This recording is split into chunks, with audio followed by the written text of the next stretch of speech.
밤이렇게 시간이 안 가는지 정말 버스 안에서 going 이불 속에서 going going 은 언제나 너에게 going going.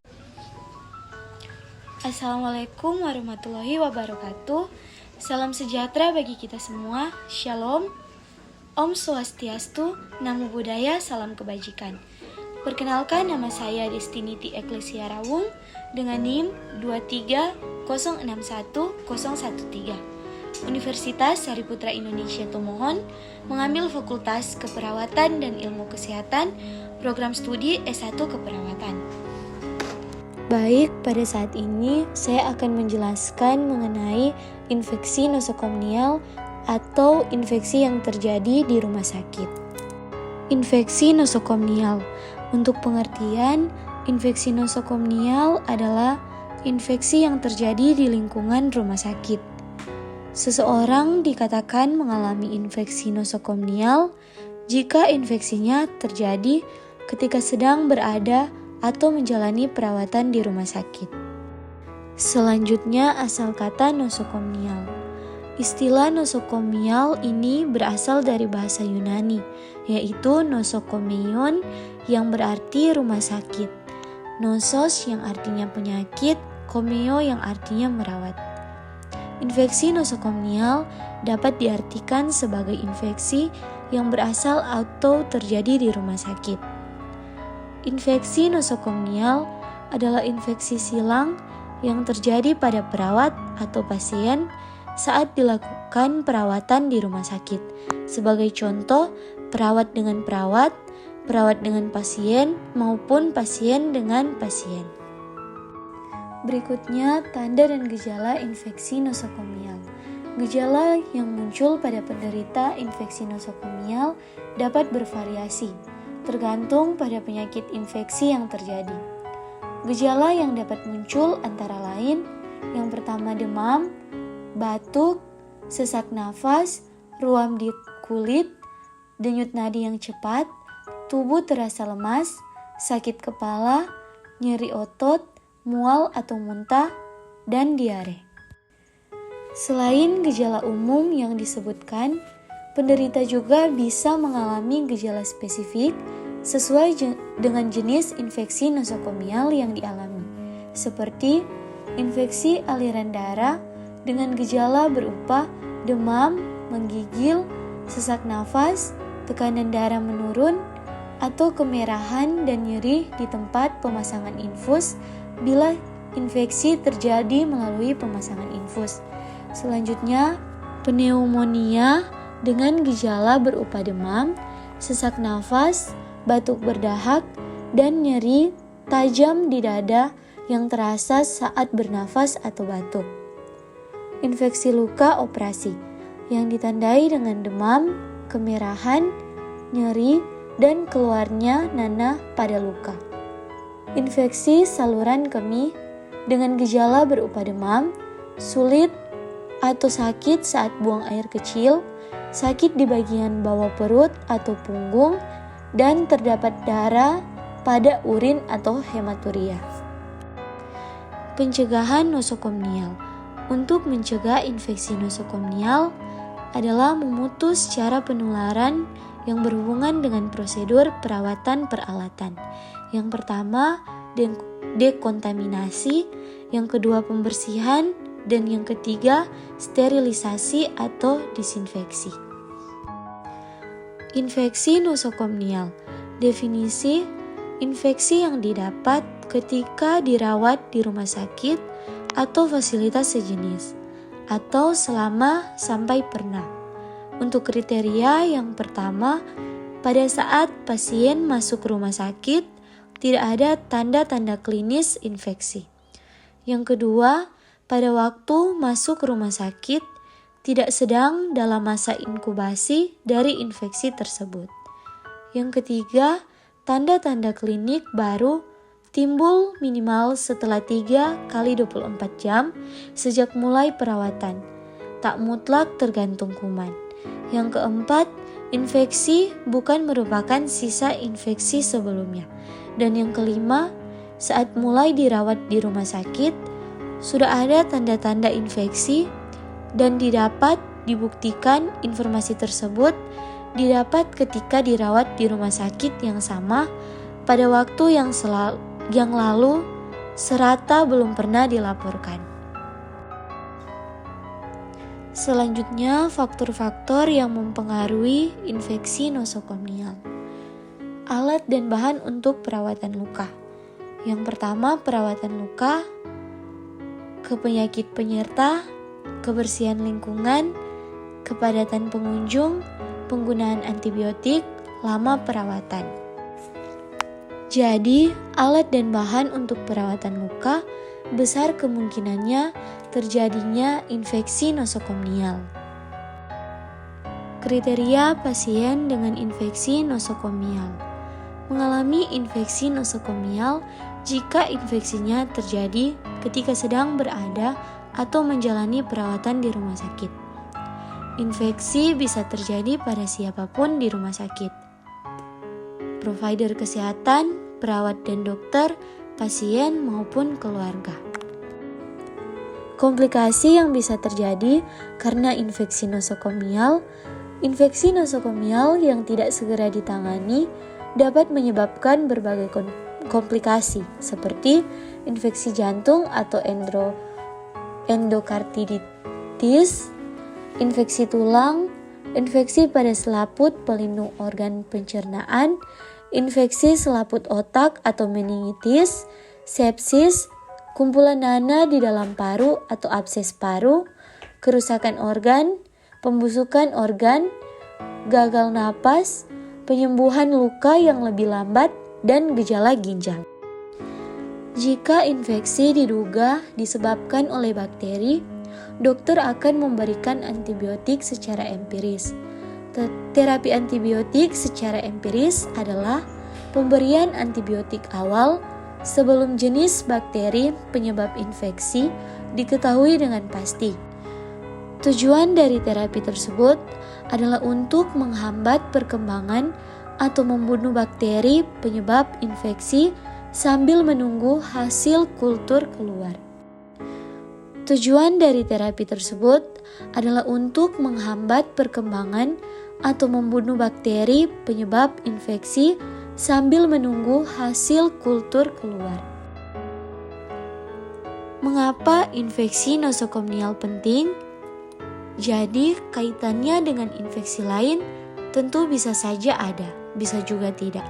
Dengan contoh, orang yang mengalami beberapa jenis infeksi, misalnya HIV, daya tahan tubuhnya melemah sehingga lebih rentan terinfeksi juga secara nosokomial. Pengaruh nosokomial bagi tenaga kesehatan atau perawat. Patogen yang bertanggung jawab atas infeksi nosokomial adalah bakteri, virus, dan jamur.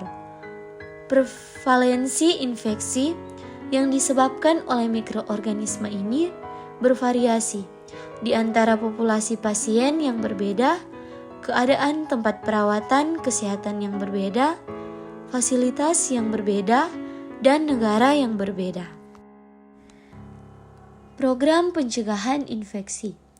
Tujuan dari program pencegahan infeksi atau PPI adalah untuk meningkatkan kualitas pelayanan rumah sakit dan fasilitas kesehatan lainnya. Melalui pencegahan dan pengendalian infeksi, diharapkan dapat melindungi sumber daya manusia, kesehatan, dan masyarakat dari penyakit infeksi yang berbahaya, serta menurunkan angka kejadian infeksi nosokomial. Selanjutnya, prinsip pencegahan infeksi. Memakai alat perlindungan diri, tutup kepala, masker, skort, sepatu boot, dan pelindung mata. Menggunakan juga handskun, menggunakan teknik aseptik, menangani peralatan tajam dengan aman, menjaga kebersihan, memproses alat bekas pakai, dan mencuci tangan. Jadi, dengan menggunakan alat perlindungan diri seperti handskun atau APBD dapat mencegah terjadinya infeksi nosokomial atau infeksi yang bisa terjadi di rumah sakit. Kebijakan PPI. Kebijakan Kemenkes sesuai rekomendasi WHO tentang PPI TB meliputi 4 pilar. Pilar yang pertama, manajerial. Pilar yang kedua, pengendalian administratif. Pilar yang ketiga, pengendalian lingkungan. Dan pilar yang keempat, pengendalian perlindungan diri. Selanjutnya, ada 6 langkah dalam mencuci tangan. Jadi, seseorang melaksanakan 5 momen mencuci tangan, yaitu yang pertama, sebelum kontak dengan pasien, yang kedua, sebelum melakukan tindakan aseptik, yang ketiga, setelah terpapar lingkungan pasien, yang keempat, setelah kontak dengan pasien, dan yang kelima, setelah terkena cairan dari pasien. Faktor resiko infeksi nosokomial.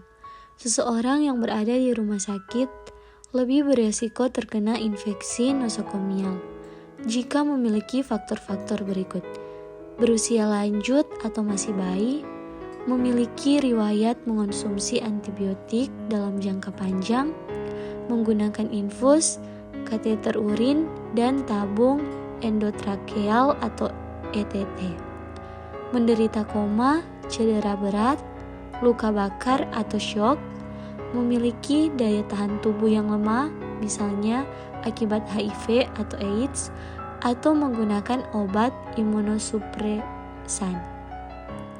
Sering kontak dengan pasien penyakit menular tanpa menggunakan alat pelindung diri yang sesuai standar operasional atau SOP.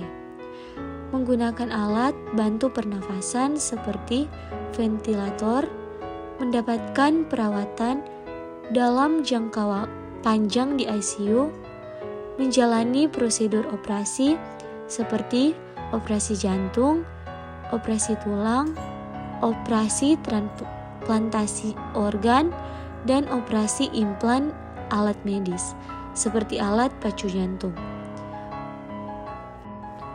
Diagnosa infeksi nosokomial.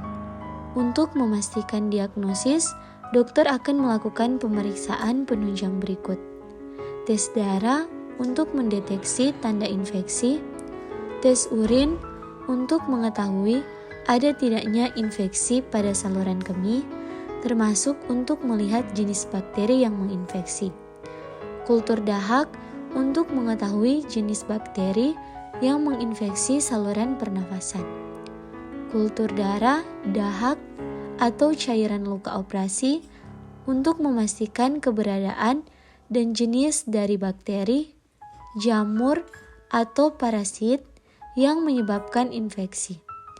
Pemindaian dengan CT scan, MRI, USG, atau Röntgen untuk mendeteksi ada tidaknya kerusakan dan tanda infeksi pada organ-organ tertentu. Pencegahan infeksi nosokomial.